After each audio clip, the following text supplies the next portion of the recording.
Alright, Shalom. This is Ariel Ben Yashrala down here in Lions Den camp. First and foremost, I want to give all praise and glory to Yahweh, Bahasham, Yahweh Shai, Bahasham, Rachak, Wadash, Ma'amath. A double honor to the elders and apostles. A double honor to the elders and apostles of Great Millstone who rule well and teach well. A double honor to my elder as well, a hard one Ben Yashrala down here in Lions Den camp. And a sincere thwada to the Akim, the Aquatim, and the children that are pushing the truth and believe it with sincerity. Thwada. Yeah, let me go and play it. Whenever they see me outside, I'm being harassed. Like if I'm by myself with kids, and I would be chased and followed. And for a person to try to value that based upon your race, it's bad. It's trauma. This Colorado rancher has experienced overwhelming amounts of racism for more than 2 years. My full name is Courtney Wayne Mallory. I go by CW. I'm a farmer/rancher out in East Colorado. CW Mallory and his family have been farming in East Colorado since August 2020. They moved after a hurricane destroyed the Houston ranch that CW was working on. Looked around in different states, across the whole state, kind of settled here in Colorado. Like I say, it chose me. I really didn't choose it, but I mean, it was something that pulled me to it. It was just freedom. It was Freedom Acres Ranch. That's kind of where we started. However, instead of being able to live and work in peace, Mallory's family has endured frequent aggressive threats from the community. Well, the harassment initially began when I first procured the property. I was approached by an individual that stated that the property was theirs, and I had to tell them that, no, I was the owner here, that this is my property. They then proceeded to tell me that they shoot dogs and whatnot, and I was like, well, I'm the new owner here. I own dogs. Don't shoot my dogs. That was the initial start of it from there.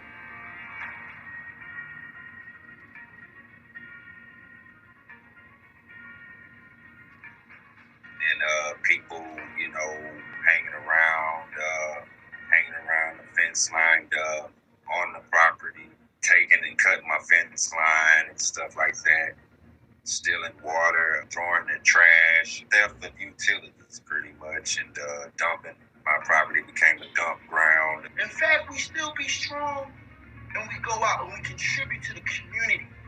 We feed them. We go out and we do the things that people wouldn't do for us, and we still get criticized for it. Even some of the people we help are like turning their backs, and it's, like I said, it's trauma. According to CW, the following and harassment hasn't stopped, despite the public attention Mallory's story has drawn. The support has gotten better. The support has been amazing. The more you get, the harder they are stalking, fighting, terrorizing, being hateful, and being racist to try to get us to a point, I guess, we're all alone again so they can continue to terrorize us. I mean, we've had maybe 50 people here within the last few weeks, and each one of them, it's so unfortunate, but we are so thankful that they'll still come. But each one of them had an experience with being stalked and terrorized by someone in the community. This is just a part of the Mallory story. Check out episode 2 to see what happened when they turned to the police for help. And Khan, so you already know part 2. No help there at all. Let me go ahead and get my scripture. Khan, so this is Micah chapter 2. I'm gonna start at verse 6. Prophesy ye not, say them. Slakia, hold on. Slakia. Micah 2 and 6. Prophesy ye not, say they to them that prophesy. They shall not prophesy to them, that they shall not take shame. O thou art named the house of Jacob. Is the spirit of the Lord straightened? It's like you're straightened. Are these his doings? Do not my words do good to him that walketh uprightly? Even of late my people is risen up as an enemy.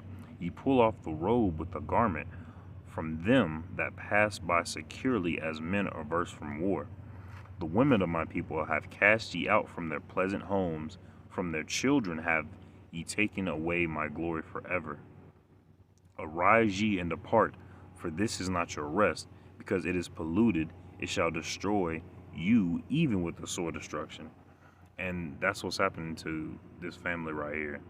You know, unfortunately, it's just the curses of our people. You know, he said he looked around the whole state to try to find somewhere, find a good place to settle, and even went as far as to say that he didn't pick the place picked him. And you know, the place picking him, that's just the spirit of Yahweh Hashem Yahushua, guiding him to pick that spot, pretty much. But and he called his ranch Freedom Acres Ranch, but there's no freedom out there. All right, he has. You know what a lot of Jake actually dream about. You know, that when they dream about hitting a lottery, they dream about buying a whole bunch of land, and their family can live on the land, and they can, you know, cultivate and take care of themselves. But no matter where you are in this society, Esau's always going to be there. All right, verse 10, it says, "Arise ye and depart, for this is not your rest, because it is polluted." And even if Esau wasn't the land is still polluted. Like the Esau has done so much to pollute this land, not just physically, but spiritually as well.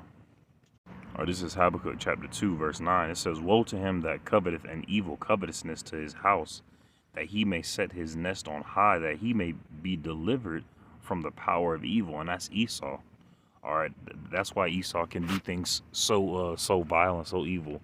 You know, telling that man, you know, we shoot dogs, we kill dogs, and the dude said, "Well, look, bro, I got dogs. Please don't kill mine. Please don't shoot them." So they poison the dog instead. No, that's a very evil and vile act. All right. Verse 10: "Thou hast consulted shame to thy house by cutting off many people, and hast sinned against thy soul." Khan. That's what Esau has done by doing all these evils. You know, my focus primarily isn't on the rancher, but more so the Jake rancher's mindset. He thought that by moving out in the middle of nowhere, that he was going to find freedom, that he was going to find peace, that everything was going to be cool. And it was right in the midst of, you know, 2020. So everybody was in a real chaotic state of mind. So he went out there seeking freedom and bliss, you know, from this society, but it wasn't rightly so. Okay.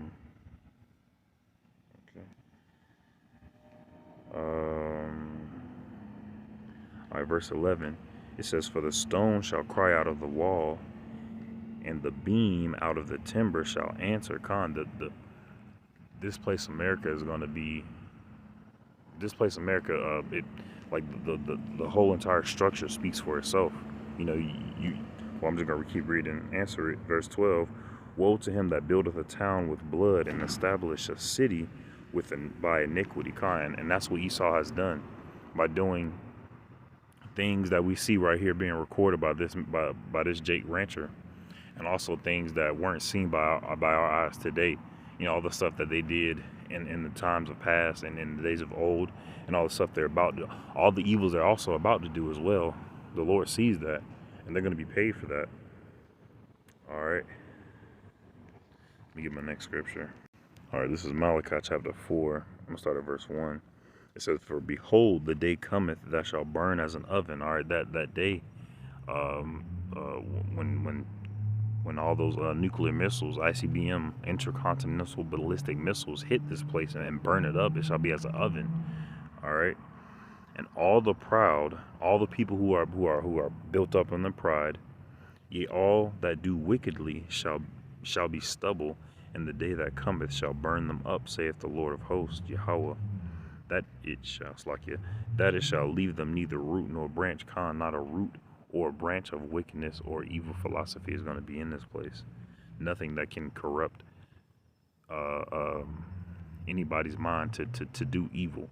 You know, everything is going to be set in an order, a righteous order. Verse 2: "But unto you that fear my name," because the name is important. That shows that the name is important for IUIC and all those other camps that say that the name isn't important. "Shall the Son of Righteousness arise with healing in his wings, and shall go forth and grow up as calves of the stall. Khan, Yahushua is going to come out of those skies, and not only is he coming to destroy this place America, but he's also coming to heal his people Israel, Yasharallah, the so-called Negro, Latinos, and Native Americans. That healing is coming for Israel. All right, everyone likes to think it's going to come for everybody, but no, the evildoers have to be punished, given their wicked reward, and the righteous have to be given their righteous reward. All right. It says, with healing in his wings, and shall go forth and grow up as calves of the stall. As a young animal, just being cared for by its owner. And that's how Yahweh Shem Yahushua is gonna treat us. But we have to call. Let me get that scripture. It's like I haven't been highlighting the scriptures I was reading. Hopefully it wasn't hard to keep up. But this is 2 Chronicles chapter 2. It's like 2 Chronicles chapter 7, verse 14. It says, if my people, which are called by my name, shall humble themselves and pray and seek my face and turn from their wicked ways, then will I hear from heaven and will forgive their sin and will heal their land. Khan.